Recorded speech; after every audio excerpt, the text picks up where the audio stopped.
Vetëm japonezët e bëjnë këtë teknik, para gjumit sekreti I jetës deri në 100 vjeç. Në një botë ku stresi, pagjumësia dhe sëmundjet kronike po shtohen çdo vit, ekziston një popull që vazhdon të manisë shkencëtarët me jetëgjatësinë e tij. Në Japonia, është krejt normale të takosh njerëz mbi 90 apo 100 vjeç që janë aktiv, të kthjellët dhe plot energji. Pyetja që shumë bëjnë është, çfarë bëjnë ndryshe japonezët? Një nga sekretet e tyre më të fuqishme lidhet me një teknik të thjeshtë që praktikojnë para gjumit. Nuk kushton asgjë, nuk kërkon pajisje, nuk kërkon ilaçe, por kërkon disiplinë dhe vetëdije. Ritualet e qetësisë, sekreti I vërtetë I jetëgjatësisë. Në shumë zonat e Japonisë, sidomos në Okina e njohur si një nga zonat blu të botës, të moshuarit ndjekin një ritual të përditshëm qetësie para se të flenë. Kjo teknik përfshin 3 element kryesor. Një, frymëmarrja e thellë e vetëdijshme, 5-10 minuta. Para gjumit, ata ulen në heshtje, shpesh në dysheme mbi tatami, dhe praktikojnë frymëmarrje të ngadaltë. Marrin frymë për 4 sekonda. E mbajnë për 4 sekonda. Nxjerrin frymën për 6-8 sekonda. Kjo metodë ul menjëherë nivelin e kortizolit, hormonit të stresit, ngadalëson rrahjet e zemrës dhe përgatit trupin për gjumë të thellë. Shumë studime tregojnë se gjumi I mirë lidhet drejt për drejt me uljen e rrezikut për sëmundje të zemrës, diabet dhe madje edhe Alzheimer. 2. Ikigai, reflektimi I qëllimit të jetës. Ikigai është një filozofi japoneze që do të thotë arsye për të zgjuar në mëngjes. Çdo natë para se të flenë, shumë japonezë reflektojnë mbi çfarë bën mirë sot. Kujt I sollëm vlerë? Për çfarë janë mirënjohës? Ky ritual I thjesht ndryshon mënyrën si truri përpunon stresin. Në vend që të flenë me ankth, ata flenë me ndjenjë përmbushjeje. Dhe kjo ndikon direkt në jetëgjatësi. 3. Ndërprerja e plot e teknologjisë.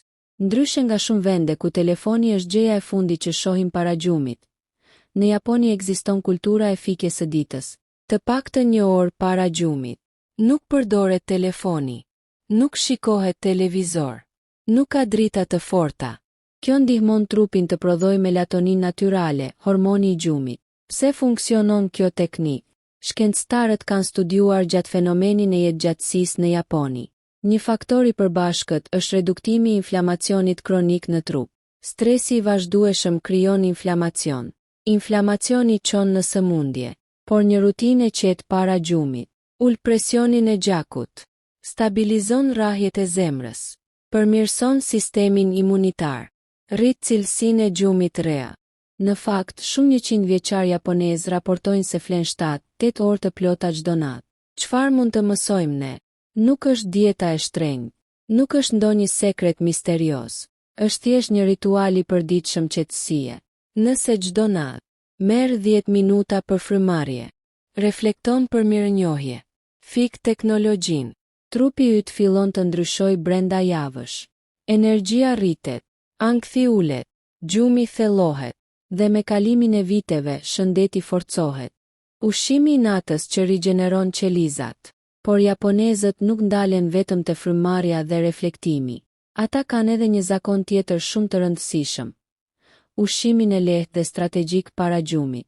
Ky nuk është një vakt I rënd, nuk është I skuqur, nuk është I mbushur me sheqer. Është diçka e thjeshtë, tradicionale dhe e provuar prej shekujsh. Një supa miso, eliksiri I natës. Një nga zakonet më të zakonshme në Japoni është konsumimi një tasi të vogël me supë miso në mbrëmje. Miso soup përmban, past miso, soje fermentuar, alga deti akame, tofu, qep të njoma. Pse është kaq e fuqishme? Fermentimi ndihmon florën intestinale, përmirëson tretjen, forcon sistemin imunitar. Shumë studime tregojnë se shëndeti I zorëve lidhet drejt për drejt me jetëgjatësinë. Në zona si Okina, supa miso konsumohet pothuajse çdo ditë edhe nga 90 vjeçarët. 2. Hara hachi bu, mos u ngop 100. Hara hachi bu është një parim japonez që do të thotë ndalo së ngrëni kur jetë 80 I ngopur.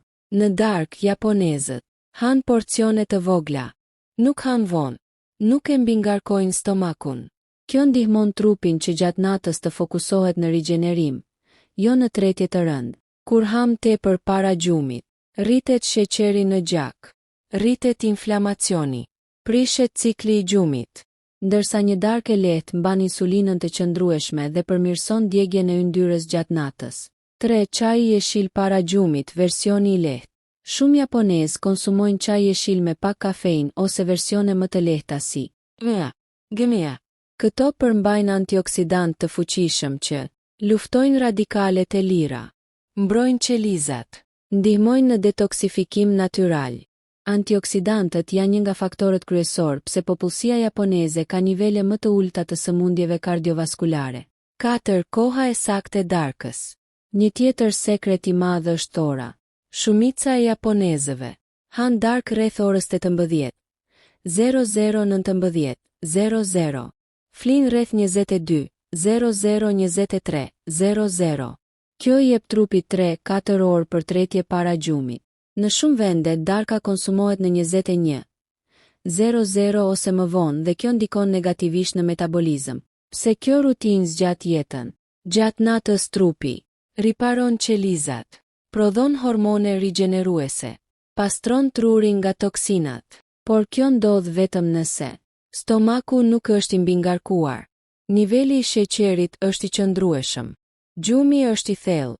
Japonezët e kanë kthyer këtë në kulturë, jo në dietë të përkohshme. Çfarë mund të fillosh sonte? Provo këtë formulë. Darkë lehtë, perime, proteinë lehtë. Mos u ngop plotësisht. Një çaj jeshil i lehtë. 10 minuta frymarrje. Bëje për 30 ditë. Ndryshimi në energji dhe gjumë do të jetë i dukshëm. Lëvizja e lehtë që mban trupin të ri. Në 2 pjesët e para folëm për qetësim mendore dhe ushqimin e zgjuar. Por sekreti i tretë, ai që shumë njerëz e nënvlerësojnë, është lëvizja e butë para gjumit.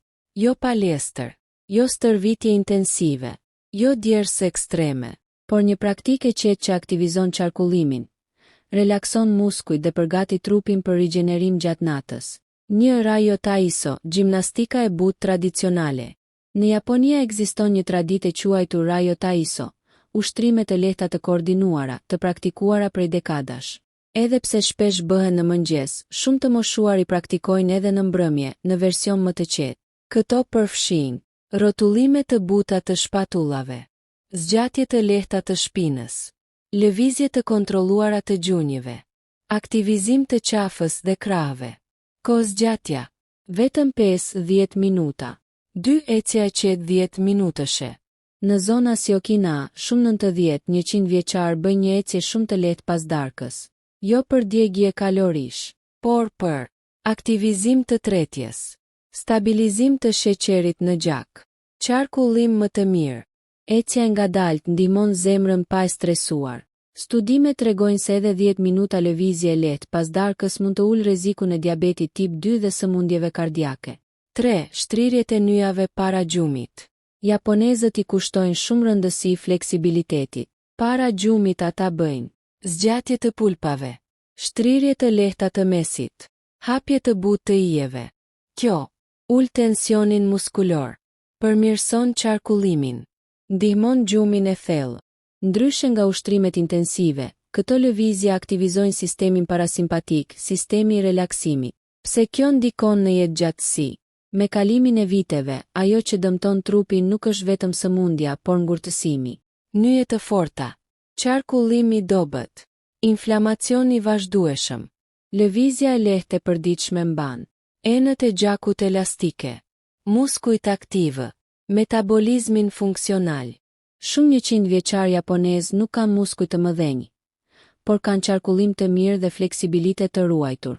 Formula japoneze e natës për mbledhje. Nëse i bashkojmë të 3 pjesët, frymarrje e thellë, reflektim, darkë e lehtë 80 ngopje, lëvizje e butë 5-10 minuta. Rezultati: gjumi përmirësohet, stresi ulet, inflamacioni reduktohet, trupi rigjenerohet çdo natë. Dhe kur kjo bëhet për vite me radhë, efekti është i jashtëzakonshëm. Mund ta fillosh sonte. Nuk ke nevojë për kulturë japoneze, ke nevojë për disiplinë të vogël. Bëje për 30 ditë. Trupi yt do të falënderojë. Zemra do të punojë më qetë. Energjia do të rritet. Jetëgjatësia nuk është sekret magjik, është zakon i përditshëm.